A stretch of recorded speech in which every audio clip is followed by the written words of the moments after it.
దసరా వేడుకలో ఆఖరి రోజు నిర్వహించే దుర్గమ్మ తెప్పోత్సవంపై సందిగ్ధత నెలకొంది. ఎగువ నుంచి భారీగా వస్తున్న వరద నీటితో కృష్ణమ్మ పరవళ్లు తొక్కుతోంది. 6,80,000 క్యూసెక్కుల నీటిని ప్రకాశం బ్యారేజీ నుంచి దిగువకు విడుదల చేస్తున్నారు. వరద ఉధృతితో శ్రీ గంగా సమేత దుర్గామల్లేశ్వర స్వామి నదీ విహారం రద్దయ్యే అవకాశం ఉంది. నది వద్ద శాస్త్రోక్తంగా పూజా కార్యక్రమాలు మాత్రమే నిర్వహిస్తారని తెలుస్తోంది. తెప్పోత్సవంపై అధికారులు ఇంకా క్లారిటీ ఇవ్వలేదు. రైట్, మరిన్ని పూర్తి అప్డేట్స్ మా కరెస్పాండెంట్ కాంతి అందిస్తారు. కాంతి.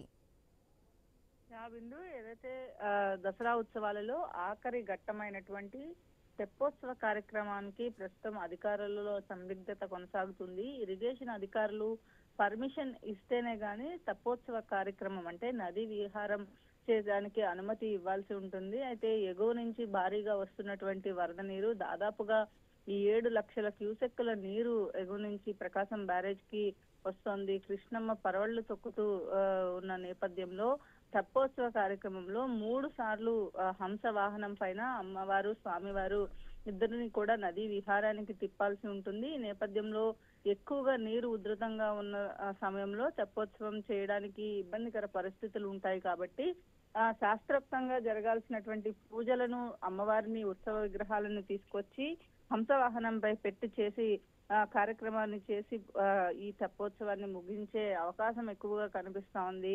అలాగే ఒకవేళ వర్షం కూడా పడినట్లయితే గనక గత 2 సంవత్సరాల క్రితం ఇలాగే నదికి భారీగా వరద ఉన్నప్పటికీ శాస్త్రోక్తంగా చేయాల్సినటువంటి పూజా కార్యక్రమాల కోసం ఏదైతే ఉత్సవ విగ్రహాలను తీసుకువెళ్లాల్సిన సమయంలో భారీగా వర్షం రావడంతో విగ్రహాలు మీద వాన చినుకులు పడకూడదు కాబట్టి శాస్త్రోక్తంగా ఇంద్రకీలాద్రి ఆలయం కిందనే ఈ పూజాది కార్యక్రమాలన్నీ చేపట్టారు. ఈ ఏడాది మరి నదీ విహారం అయితే ఖచ్చితంగా ఉండే అవకాశం అయితే కనిపించడం లేదు. అయితే శాస్త్రోక్తంగా హంసవాహనం పైకి వర్షం లేకపోయినట్లయితే హంసవాహనం పైన పూజలు చేపట్టి ఈ తెప్పోత్సవ కార్యక్రమాన్ని ముగించే అవకాశం కనిపిస్తోంది. అయితే ఇరిగేషన్ అధికారుల నుంచి అయితే ఇంకా పర్మిషన్ అయితే రాకపోవడంతో అధికారులతో సందిగ్ధత కొనసాగుతుందని చెప్పుకోవాలి. బిందు.